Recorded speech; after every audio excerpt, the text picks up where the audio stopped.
Hello hi friends, welcome back to my channel. నేను మీ Lavanya. So అందరికీ ముందుగా సంక్రాంతి శుభాకాంక్షలు. మీరు ఎలా జరుపుకున్నారో కూడా కామెంట్ చేయండి. మేమైతే ఈ సంవత్సరం ఏమీ జరుపుకోలేదు, ఎందుకంటే మా బావగారు మాల వేసుకున్నారని ఇంకా జరుపుకోలేదు. ఇంకా మా పండుగ అయితే ఇలా కంప్లీట్ అయిపోయింది సింపుల్గా. ఇంకా ముందు మా బావగారు శబరికి వెళ్ళడంతో మేమైతే జరుపుకోలేదు. ఇంకా మా నాన్న వచ్చేసి మా తాతయ్యలు ఇద్దరికి ఇంకా పెట్టుకున్నాడు. ఇంకా ఆ తర్వాత ఇంకా నెక్స్ట్ డే వచ్చేసి నేను మా మామయ్య గారు వచ్చేసి అమ్మవారి గుడికి అయితే వెళ్ళాము.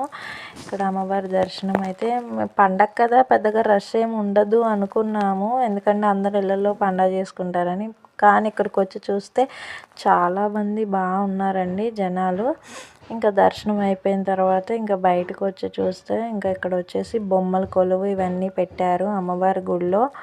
ఇంకా ఈసారి అయితే మేమైతే పండగ అయితే ఏం జరుపుకోలేదు, మామూలుగా పూజ అయితే చేసుకొని ఇంట్లో అయితే, ఎందుకంటే మా బావగారు కొండకి వెళ్ళారు కాబట్టి శబరిమల, ఇంకా వెళ్ళినందుకు ఆయన వచ్చి తిరిగి వచ్చిన వరకు చేయకూడదు అన్నారండి.